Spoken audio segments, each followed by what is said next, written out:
Hello everyone. कक्षा 8वीं maths का नया चैप्टर हम लोग स्टार्ट करने जा रहे हैं, वृत्त एवं उसके अवयव। ठीक है, ये जो वीडियो रहेगा हिंदी मीडियम और इंग्लिश मीडियम दोनों के लिए हेल्पफुल रहेगा। मैं हिंदी और इंग्लिश दोनों लैंग्वेज में समझाने की कोशिश करूंगा। तो सबसे पहले देखिए, वृत्त एवं उसके अवयव मतलब सर्कल एंड इट्स कंपोनेंट। तो हम लोग सर्कल जब लेते हैं या वृत्त लेते हैं तो उसके अंदर में क्या क्या उसके कंपोनेंट्स होते हैं उस सब के बारे में आज हम डिस्कस करेंगे। तो सबसे पहले आता है, देखिए यहाँ पे त्रिज्या यानी कि रेडियस। ठीक है, तो रेडियस किसे कहते हैं, लिखा है इसमें वृत्त की परिधि पर स्थित प्रत्येक बिंदु। वृत्त अगर हम लोग बनाएंगे उसके सरकमफेरेंस में, उसके परिधि पर जितने भी बिंदु रहेंगे सभी बिंदु केंद्र से समान दूरी पर रहते हैं और उस दूरी को क्या बोला जाता है, उस दूरी को हम लोग त्रिज्या कहते हैं। ठीक है, उसी प्रकार और एक परिभाषा कैसे हो सकता है, जब सरकमफेरेंस में या फिर वृत्त के परिधि पर बिंदु कोई लेंगे, उस बिंदु से केंद्र तक की मिलाने वाली रेखा को हम लोग क्या बोलेंगे, उसका त्रिज्या कहेंगे। ठीक है, तो इस प्रकार रेडियस क्या होता है, radius is the distance between every point on the circumference to the centre of the circle, like that radius is line segment which is drawn from the circumference to the center of the circle। ये हम लोग उसका परिभाषा बोल सकते हैं। ठीक है, देखिए यहाँ पे जब हम लोग एक सर्कल ड्रॉ करते हैं, एक वृत्त ड्रॉ करते हैं, तो बीच में क्या रहता है, इसका केंद्रक रहता है या केंद्र जिसको बोला जाता है सेंटर। सेंटर से वृत्त की परिधि पर जितने भी बिंदु रहेंगे, जैसे मान लीजिए यहाँ पे ए बिंदु, बी बिंदु, सी बिंदु, डी बिंदु, ई, ठीक है, ये सब अलग अलग बिंदु दिया गया है। ये सभी बिंदुओं को अगर केंद्र से जोड़ेंगे हम लोग, ठीक है, ये सभी बिंदुओं को अगर केंद्र से जोड़ेंगे तो इनका दूरी क्या होता है, सभी दूरी बराबर होता है और इसी दूरी को या इसी रेखा को हम लोग क्या बोलते हैं, त्रिज्या कहते हैं। वृत्त के परिधि पर स्थित एक बिंदु से उसके केंद्र को मिलाने वाली रेखा या उस केंद्र उस वहां का दूरी को हम लोग क्या बोलेंगे, त्रिज्या कहेंगे या इंग्लिश में इसको क्या बोला जाता है, रेडियस। उसी प्रकार देखिए नेक्स्ट यहाँ पे क्या है, जीवा।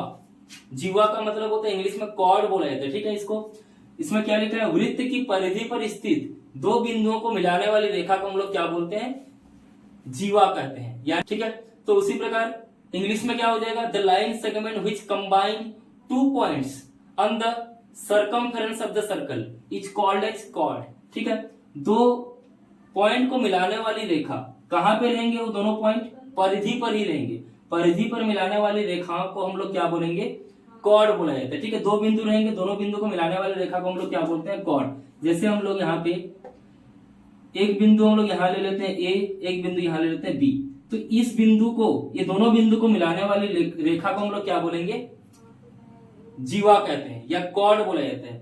The line segment which combine two points on the circumference of the circle is called as chord. Okay, अब देखिए यहाँ पे जो जीवा है, जीवा क्या करता है, जैसे ही हम लोग जीवा ड्रॉ करते हैं, जैसे ही हम लोग कॉर्ड ड्रॉ करेंगे तो ये वृत्त को दो भागों में विभाजित कर देता है। Chord divides the circle into two parts. ठीक है, यहाँ पे एक होगा बड़ा भाग जो दिखाई दे रहा है और एक छोटा भाग दिखाई दे रहा है। ठीक है, इसको हम लोग डिटेल्स में समझते हैं थोड़ा। देखिए यहाँ पे, ठीक है, यहाँ पे एक जीवा हम लोग ड्रॉ कर रहे हैं, ए बी एक जीवा है जो वृत्त को दो भागों में विभाजित कर रहा है। तो दो भाग में कैसे विभाजित करेगा, इसका क्षेत्रफल मतलब अंदर का जगह, अंदर जो वृत्त के अंदर का जगह है उसके क्षेत्रफल को भी दो भाग में विभाजित करेगा और उसके परिधि को भी दो भाग में विभाजित करेगा। परिधि मतलब उसका बाउंड्री को भी दो भाग में विभाजित कर देगा। देखिए जब इसको हम लोग बाउंड्री को जब दो भाग में डिवाइड करेंगे तो कैसे ड्रॉ कर सकते हैं इसको हम लोग, ये ए बी, यहां से ए स्टार्ट है, यहां से बी खत्म है। उसी प्रकार देखिए यहाँ पे भी ऐसा, ये ए है और ये क्या है, बी। तो बाउंड्री को जब हम लोग दो पार्ट्स में डिवाइड कर रहे हैं या उसके परिधि को जब दो पार्ट्स में डिवाइड करते हैं तो ये जो परिधि है, छोटा परिधि या छोटा जो बाउंड्री है, इसको हम लोग क्या बोलते हैं, चाप बोला जाता है। क्या बोलेंगे इसको हम लोग, चाप बोलते हैं या इसको हम लोग इंग्लिश में क्या बोला जाता है, इंग्लिश में इसको हम लोग आर्क बोला जाता है। ठीक है, तो ये जो होगा आप लोगों का लघु चाप हो जाएगा। लघु चाप यानी कि जो छोटा है उसी प्रकार इधर से यहां तक आओगे तो ये बड़ा चाप है, तो इसको हम लोग क्या बोलेंगे, दीर्घ चाप। ठीक है, इसको हम लोग बोलते हैं माइनर आर्क। उसी प्रकार इसको क्या बोलेंगे हम लोग इंग्लिश में, major arc. Okay, so the chord divide the circle into two parts, area wise as well as its circumference wise.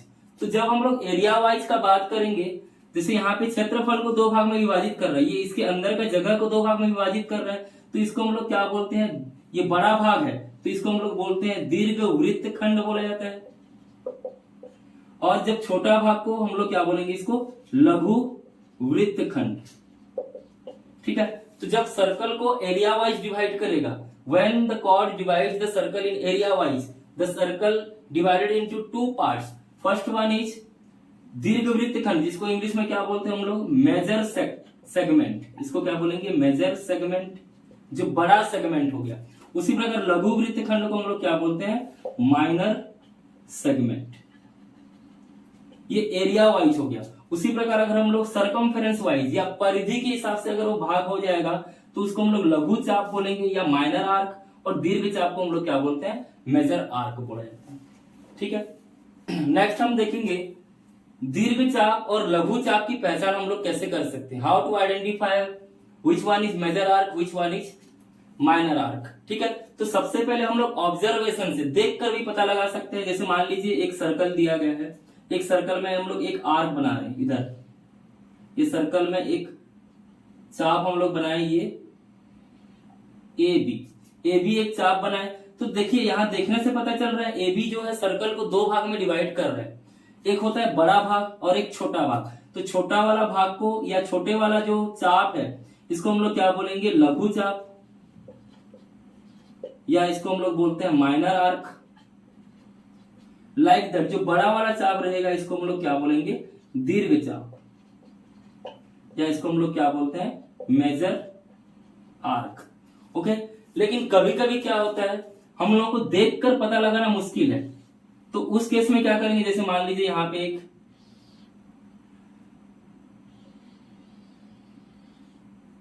तो उस केस में क्या करेंगे हम लोग, जो भी चाप दिया रहेगा उससे हम लोग सेंटर में एक कोण बनाएंगे।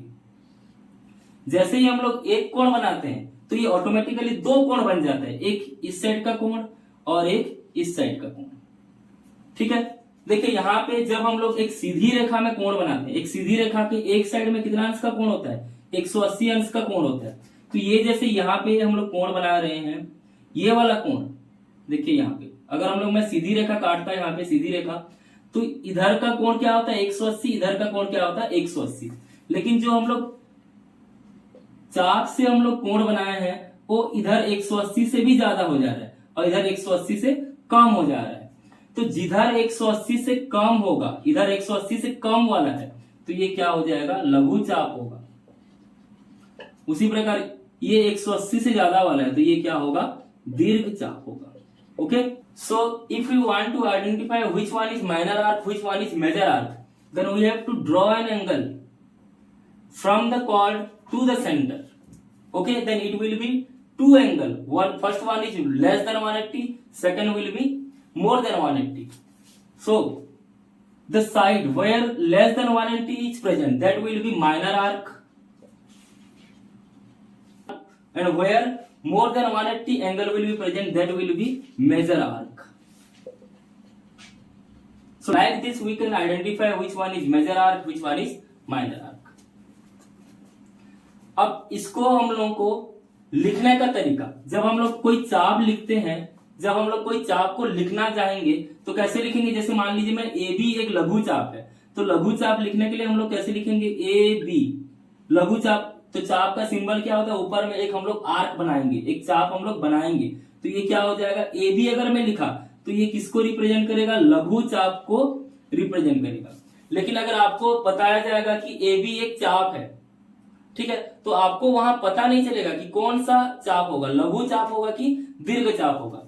लेकिन जब हम लोग दीर्घ चाप का बात करेंगे तो कहीं पे एक बिंदु, अगर मान लीजिए यहाँ पे ए और बी का बिंदु हम लोग यहाँ पे ले लेते हैं पी बिंदु, ठीक है, एक बिंदु यहाँ पे ए और बी के बीच में यहाँ पे कौन सा बिंदु है, पी बिंदु। तो अगर दीर्घ चाप का बात करेंगे तो यहाँ पे क्या हो जाएगा, APB। APB यहाँ पे जो चाप होगा इसको हम लोग क्या बोलेंगे, दीर्घ चाप। ठीक है, अगर हम लोग खाली AB लिखे तो ये किसको रिप्रेजेंट करेगा, लघु चाप को। लेकिन मान लीजिए यहाँ पे भी अगर मान लीजिए कोई बिंदु M है तो लघु चाप को ऐसा भी लिखा जा सकता है, AMB। ठीक है, आपको A से लेकर B तक पहुंचना है, तो A से लेकर B तक अगर पहुंचना चाहेंगे तो आप इधर से भी आ सकते हैं, इधर से भी आ सकते हैं। जिधर पास पड़ेगा उसको हम लोग लघु चाप बोलेंगे, जिधर से दूर पड़ेगा उसको हम लोग क्या बोलेंगे, दीर्घ चाप बोलेंगे। ओके, तो इस प्रकार AMB के ऊपर आर्क लगाकर हम लोग भी लिख सकते हैं। नेक्स्ट हम लोग देखेंगे व्यास। ठीक है, इंग्लिश में इसको क्या बोला जाता है, डायमीटर। तो डायमीटर क्या होता है, जैसे हम लोग एक सर्कल ड्रॉ कर रहे हैं, सर्कल ड्रॉ करने के बाद यहाँ पे हम लोग क्या बनाए हैं, एक जीवा। जैसे यहाँ पे जीवा क्या है, ये AB। जीवा का मतलब क्या होता है, the line segment which connects या which combine two points on the circumference, जो परिधि के दो बिंदुओं को मिलाता है उसको हम लोग क्या बोलते हैं, जीवा। उसी प्रकार ये भी एक जीवा होगा, CD। ठीक है, ये भी एक जीवा होगा, EF। यहाँ पे F बिंदु है, यहाँ पे E बिंदु है। उसी प्रकार ऐसी जीवा जो परिधि के दो बिंदुओं को तो मिलाता है, लेकिन वो कहां से गुजरता है, सेंटर ऑफ द सर्कल। ठीक है, सेंटर से होकर गुजरेगा। यहाँ पे ये सेंटर था, तो सेंटर से होकर गुजरने वाली रेखा जो परिधि के दो बिंदुओं को मिलाता है उसी को हम लोग क्या बोलेंगे, जैसे यहाँ पे व्यास कहा जाएगा, उसको हम लोग क्या बोलेंगे, व्यास बोलेंगे। तो व्यास क्या हो जाएगा, ये एक रेखा है जो परिधि के दो बिंदुओं को मिलाता है।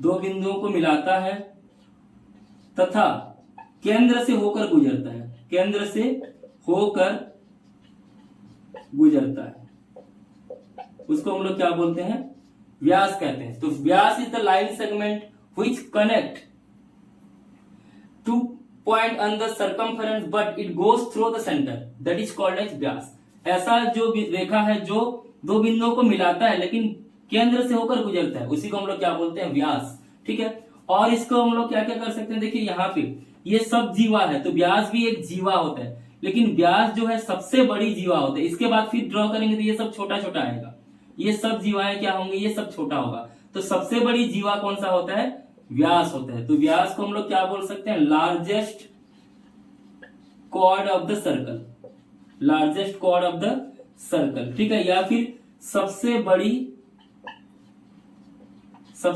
जीवा। ठीक है, वृत्त की सबसे बड़ी जीवा क्या होता है, व्यास होता है। इसका सूत्र क्या होता है, देखिए व्यास में ये केंद्र है, केंद्र से परिधि तक मिलाने वाली दूरी को हम लोग क्या बोलते हैं, त्रिज्या। तो इधर भी एक त्रिज्या, इधर भी एक त्रिज्या, तो दो बार त्रिज्या आ गया। यानी कि व्यास अगर निकालेंगे हम लोग तो त्रिज्या का क्या करना पड़ेगा, दुगुना करना पड़ेगा, क्योंकि सभी त्रिज्याएं बराबर होता है। तो व्यास बराबर क्या हो जाएगा, 2 गुना त्रिज्या। Okay, so diameter will be twice of radius. Radius का ये क्या हो जाएगा, ट्वाइस या डबल हो जाएगा उसका। नेक्स्ट देखेंगे हम लोग, चाप द्वारा वृत्तखंड पर बनाया गया कोण।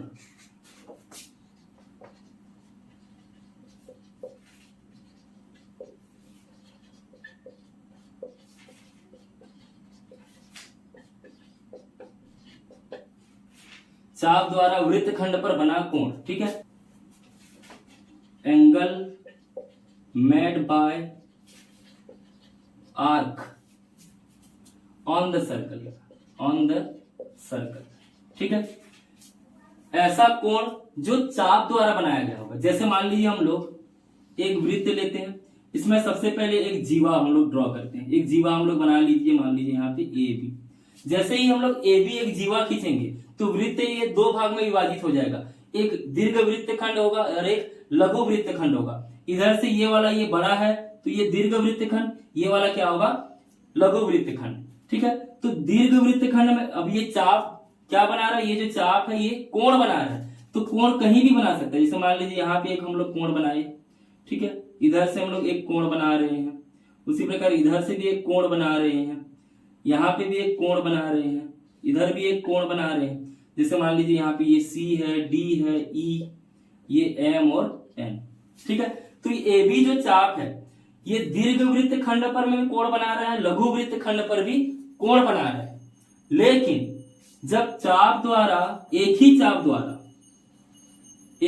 द्वारा जब अलग अलग कोण बनाया जाता है तो एक ही खंड पर स्थित सभी कोण क्या होते हैं, बराबर होते हैं। यानी कि ए बी एक ही चाप है, ए बी चाप से बहुत सारे कोण बन रहे हैं, अनंत कोण बनेगा यहाँ पे। लेकिन एक ही वृत्त खंड मतलब चाहे वो दीर्घ खंड भी हो सकता है, चाहे वो लघु खंड भी हो सकता है। तो दीर्घ खंड पर भी अगर कोण बनाएगा तो जितने भी कोण बनेंगे सभी के सभी बराबर हो जाएंगे। यानी कि यहाँ पे कोण ए सी बी बराबर क्या हो जाएगा, ए डी बी। कोण ए डी बी बराबर क्या हो जाएगा, कोण ए ई बी। ये सब कहां पे बन रहे हैं, ये सब दीर्घ वृत्त खंड पे बन रहे हैं, दीर्घ वृत्त खंड पर कोण बन रहा है। उसी प्रकार लघु वृत्त खंड पर जितने भी कोण बनेंगे सभी के सभी बराबर हो जाएंगे। तो कोण ए एम बी और क्या हो जाएगा, कोण ए एन बी, ये दोनों भी क्या लघु वृत्त खंड पर बन रहे हैं। तो लघु वृत्त खंड पर बनने वाले सभी कोण क्या होंगे, आपस में बराबर होंगे। Okay, so when the angle drawn from the arc to the major segment or to the minor segment, then all angle will be equal in major side as well as minor side. Okay, उसी प्रकार देखिए जब एक व्यास द्वारा angle बनाया जाएगा, ठीक है, व्यास मतलब क्या होता है, जो सबसे बड़ी जीवा होता है, सबसे बड़ी जीवा यानी कि जो सेंटर से होकर गुजरता है, ए बी। अगर सेंटर से होकर गुजर जाएगा तो ये वृत्त को तो बराबर भाग में विभाजित करेगा, कोई भी लघु या कोई भी दीर्घ नहीं होगा, छोटा बड़ा कोई कुछ नहीं होगा। तो उसीलिए ये क्या होता है, यहाँ पे जितने भी एंगल बनते हैं चाहे वो लघु वाला में बने या दीर्घ, यहाँ लघु और दीर्घ होता ही नहीं है। तो दोनों साइड के सभी एंगल, सभी कोण क्या होते हैं, दोनों साइड के जितने भी कोण बनेंगे ये सभी कोण क्या हो जाएगा, 90 अंश के बराबर होता है। ठीक है, 90 अंश के बराबर होगा। यहाँ पे सेंटर दिया था, ठीक है, यहाँ सेंटर है, सेंटर से होकर गुजरने वाली रेखा को हम लोग क्या बोलते हैं, व्यास। तो व्यास वृत्त को दो बराबर भाग में डिवाइड करता है, तो बराबर भाग में अगर डिवाइड कर देगा तो सभी कोण भी क्या हो जाएंगे, बराबर होंगे, और वो भी किसके बराबर होगा, 90 अंश के बराबर होगा। तो यहाँ पे क्या हो जाएगा, जितने भी कोण रहेंगे, जैसे यहाँ पे कोण ए एम बी बराबर, ये सभी कोण आपस में बराबर होंगे, ए एन बी बराबर ए ओ बी, ये सब आपस में बराबर। उसी प्रकार यहाँ क्या होगा, ए पी बी बराबर क्या हो जाएगा, ए क्यू बी, और ये सभी के सभी किसके बराबर हो गए, 90 अंश के बराबर हो गए। सो जब एक व्यास खींचा जाता है तो वहां लघु वृत्त खंड नहीं बनता है, ना दीर्घ वृत्त खंड बनता है। वहां पे जो भी वृत्त खंड बनेंगे दोनों बराबर होंगे, उसीलिए इसको क्या बोला जाता है, अर्ध वृत्त खंड बोला जाता है। और वहां जो एंगल रहेगा, वहां पे जो कोण बनाएगा वो सभी कोण क्या होंगे, बराबर होंगे, और वो 90 अंश के बराबर होंगे। इस अर्ध वृत्त का कोण, अर्धवृत्त का कोण क्या होता है, 90 अंश के बराबर होता है या समकोण होता है। ये क्या होगा, समकोण होगा। So when we draw any angle from the diameter to the circumference of the circle then it will be right angle. Okay, 90 degree. अब नेक्स्ट हम लोग देखेंगे लघु वृत्त खंड का संगत दीर्घ वृत्त खंड का कोण।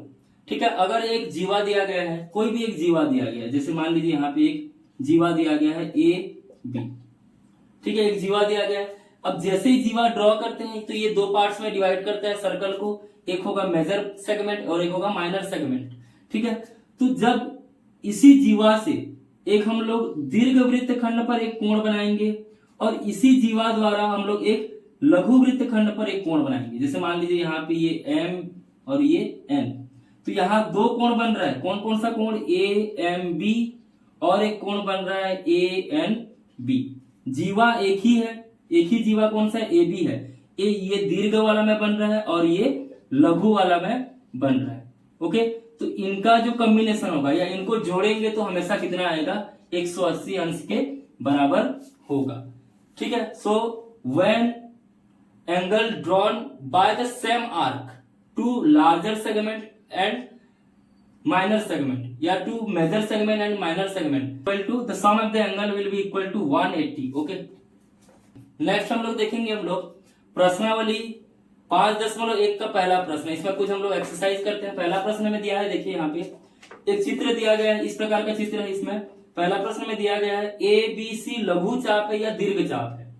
तो देखिए यहाँ पे ए बी सी मतलब यहां से लेकर यहां तक ए बी सी, तो ये क्या होगा, ये दीर्घ चाप होगा। देखने से ही पता चल जा रहा है कि ये कौन सा चाप होगा, दीर्घ चाप होगा। उसी प्रकार बी सी डी, ये बी सी डी क्या हो जाएगा, ये थोड़ा छोटा लग रहा है तो ये क्या होगा, लघु चाप। और जहां पे चाप पता नहीं चलेगा लघु है या दीर्घ, तो वहां पे क्या करना है आपको, वहां से केंद्र पर एक कोण बनाना है। जहां जिस तरफ 180 से कम वाला कोण बनेगा वो लघु होगा, जिस तरफ 180 से ज्यादा वाला कोण बनेगा वो दीर्घ चाप होगा। उसी प्रकार देखिए लघु चाप AB द्वारा अंतरित कोण का नाम, लघु चाप AB। ये जो AB है ये कौन कौन सा कोण बना सकता है, तो कौन कौन सा कोण बनाएगा, देखिए यहाँ पे ADB भी बना सकता है, ACB बना सकता है। तो कौन कौन सा कोण बनेगा, कोण ADB बनाएगा, और एक तो कोण कौन सा बनाएगा, ACB। ये उसका चाप है, AB चाप। ठीक है, तो यहां से कोण बनना स्टार्ट होगा और यहीं पे खत्म होगा, B में खत्म होगा, तो ये कोण बनेगा। उसी प्रकार ACB यानी कि ये कोण भी चाप AB द्वारा बनाया जाएगा। नेक्स्ट देखिए यहाँ पे ACB किस चाप द्वारा बना है, ACB यानी कि ये कोण को बनाने वाला चाप कौन है, A से शुरू हो रहा है B पे खत्म हो रहा है, तो चाप कौन सा होगा, AB चाप होगा, ACB। उसी प्रकार अगर मान लो आप लोग पूछेंगे CAB मतलब ये वाला, ये जो एंगल है ये कौन सा चाप बना रहा है, कौन चाप द्वारा बन रहा है, तो C पे शुरू हो रहा है B में खत्म हो रहा है, तो कौन सा चाप होगा, CB चाप होगा। तो इस प्रकार हम लोग चाप से कोण और कोण से चाप हम लोग निकाल सकते हैं। नेक्स्ट हम लोग देखेंगे प्रश्नावली 5.2 में। देखिए यहाँ पे दिया है, चित्र दिया है, इसमें हम लोगों को पता करना है दो कोण बनाया गया है। यहाँ पे कोण इस प्रकार से बनाया गया है, एक कोण और ये भी एक कोण है। ठीक है, यहाँ पे दिया है A और यहाँ पे दिया है 45 अंश। तो प्रश्न में दिया है अंग्रेजी के अक्षरों द्वारा दर्शाए गए कोण के माप चांदा के बिना मापे ज्ञात कीजिए। तो देखिए यहाँ पे जो कोण बन रहा है, मान लीजिए हम लोग इसको M और N लेते हैं, तो MN ये कोण का नाम क्या होगा, कोण का नाम होगा MAN। उसी प्रकार मान लीजिए यहाँ पे B बिंदु है, तो ये कोण का नाम क्या होगा, MBN। तो MAN और MBN यहाँ पे कोण दिया गया है, MBN का मान दिया है 45 अंश। देखिए यहाँ पे ये जो जीवा है MN जीवा द्वारा ये भी बन रहा है, MN जीवा द्वारा ये भी बन रहा है, और दोनों दीर्घ वृत्त खंड पर बन रहे हैं। इससे पहले हम लोग पढ़ चुके हैं, एक ही जीवा द्वारा दीर्घ वृत्त खंड पर बने कोण चाहे लघु वृत्त खंड पर बने जितने भी कोण है सभी के सभी बराबर होते हैं। तो ये 45 अंश दिया है, तो ये भी कितना होगा, ये अगर 45 है तो ये वाला भी कितना हो जाएगा, 45 अंश होगा। उसी में देखिए और एक प्रश्न दिया है, इस प्रकार का दिया है, यहाँ पे यहां से ये M है, ये 57 अंश दिया है, इधर दिया है 72 अंश और ये M। ठीक है, तो हम लोगों को M और N का मान ज्ञात करना है। तो देखिए M का जो कोण बना है ये कौन सा चाप से बना है, ये वाला यहां से लेकर ये चाप। ठीक है, इस चाप को मान लीजिए हम लोग A और B मानते हैं, यहाँ पे ये C बिंदु है, तो ये कोण का नाम क्या होगा, ACB। तो ACB द्वारा M भी बना है। उसी प्रकार देखिए यहाँ पे A, इसको मान लीजिए हम लोग D लेते हैं, ADB ACB भी AB द्वारा बना है, ADB भी किससे बना है, AB द्वारा बना है, AB से बना है। तो ये दोनों आपस में क्या हो जाएंगे, ये दोनों आपस में बराबर होंगे, क्योंकि ये जो जीवा है इसका ये दीर्घ वृत्त खंड है, तो दीर्घ वृत्त खंड पर जितना भी कोण बनेगा सभी बराबर होंगे। तो AB द्वारा ये C वाला भी कोण बन रहा है और D वाला भी कोण बन रहा है। तो यहाँ ये C वाला का मान कितना दिया है, M, और इसका मान कितना दिया है, 72। तो M बराबर कितना हो जाएगा, 72। उसी प्रकार N का ज्ञात करेंगे, तो ये दोनों जीवा को मिलाएंगे, ये दोनों बिंदुओं को मिलाएंगे तो ये एक जीवा बनेगा। तो यहां से देखिए ये CAD, ये कोण का नाम क्या होगा, कोण CAD, ये क्या है, N है। उसी प्रकार और एक कोण कौन सा बन रहा है, ACBD, कोण CBD को भी ये जीवा बनाया है। और सी ए डी को भी यही जीवा बना रहा है, वो भी दीर्घ वृत्त खंड में। इसके लिए इधर वाला दीर्घ वृत्त खंड होगा, तो ये दोनों कोण भी क्या हो जाएंगे, बराबर होंगे। तो n बराबर कितना हो जाएगा, 57 अंश। तो इस प्रकार हम लोग ये कंसेप्ट हम लोग को हमेशा याद रखना है कि कोई भी जीवा हो उसके द्वारा बनाया गया वृत्त खंड पर दीर्घ वृत्त खंड हो चाहे लघु वृत्त खंड हो, दीर्घ वृत्त खंड में दीर्घ वृत्त खंड वाले सब कोण बराबर होंगे, लघु वृत्त खंड में जितने भी कोण है लघु वृत्त खंड वाले सब आपस में बराबर होंगे। नेक्स्ट हम लोग देखेंगे प्रश्नावली 5.4 का पहला प्रश्न। इसमें दिया है पी क्यू एक व्यास है, पी क्यू क्या है, एक व्यास है जो सेंटर ओ से गुजर रहा है, और यहाँ पे एक बिंदु दिया है आर। ठीक है, यहाँ पे कोण बनाया गया है, इस कोण का मान, कोण क्यू का मान दिया है 40 अंश। तो हम लोगों को ज्ञात करना है कोण पी आर क्यू तथा कोण क्यू पी आर। कोण पी आर क्यू इसका मान ज्ञात करना है, और कोण क्यू पी आर इसका मान ज्ञात करना है। पी आर क्यू और क्यू पी आर, देखिए जब पी आर क्यू का बात करेंगे, ये कोण किसके द्वारा बनाया जा रहा है, व्यास के द्वारा बनाया जा रहा है। व्यास है यहाँ पे, P Q is the diameter. So diameter अगर एंगल बनाएगा सरकमफेरेंस में तो सभी के सभी कितना होता है, 90 अंश। तो यानी कि कोण पी आर क्यू बराबर ये कितना हो जाएगा, 90 अंश होगा, समकोण बनता है। उसी प्रकार देखिए ये क्या बन गया, अब एक ट्रायंगल बन गया, और ट्रायंगल के sum of the all angle of triangle या त्रिभुज के तीनों कोणों का योग क्या होता है, सभी कोणों का योग कितना होता है, 180। तो यहाँ पे क्या हो जाएगा, कोण P धन कोण Q धन कोण R, ये सबको मिलाने पर कितना आएगा, 180। हम लोगों को कोण QPR यानी कि कौन सा निकालना है, कोण P का मान निकालना है। तो कोण P का मान हम लोगों को पता नहीं है, कोण Q का मान अगर दिया है 40 अंश, कोण R का मान दिया है यहाँ पे 90 अंश हम लोग निकाल चुके हैं, तो ये कितना हो जाएगा, 180। उसी प्रकार कोण P का अगर हम लोग मान ज्ञात करेंगे तो कोण P 40 + 90 130 दैट इक्वल टू 180। तो कोण P इक्वल टू क्या होगा, 180 - 130, तो ये हो जाएगा 50 अंश या 50 डिग्री। तो प्रश्नावली 5.4 का दूसरा प्रश्न। दूसरा प्रश्न में क्या दिया है, एक सर्कल है। ठीक है, सर्कल में एक आर्क दिया गया है पी क्यू। ठीक है, यहाँ पे ये एक्स इधर है, वाई, ये सबको मिलाया गया है। ठीक है, इस प्रकार से मिलाया गया है। यहाँ पे ये 70 अंश का कोण बन रहा है, ये कितना बन रहा है, 30 अंश का कोण बन रहा है। तो ये कितना होगा और x का मान कितना होगा। ठीक है, तो प्रश्न में दिया है एक सर्कल, कोण YPQ, YPQ कितना दिया है, 70 अंश दिया है। ये 70 है और ये 30 अंश दिया है। तो देखिए यहाँ पे अगर हम लोग ट्रायंगल बनाएंगे, एक त्रिभुज अगर बनाएंगे, तो ये कैसा त्रिभुज बनेगा, इस प्रकार का एक त्रिभुज बन जाएगा। देखिए यहाँ पे P है, यहाँ पे Q है, यहाँ पे Y, इसका मान दिया है 70, इसका मान दिया है 30। तो ये कितना हो जाएगा, त्रिभुज के तीनों कोणों का योग 180 होता है। तो 70 और 30 और किसको जोड़ेंगे, Y को, तो ये कितना हो जाएगा, 180। 70 और 30 कितना हो जाएगा, 100। 100 धन Y बराबर 180। तो Y इक्वल टू कितना होगा, 180 ऋण 100, यानी कि कितना हो जाएगा, ये 80 अंश। तो Y का मान कितना आ गया, 80 अंश।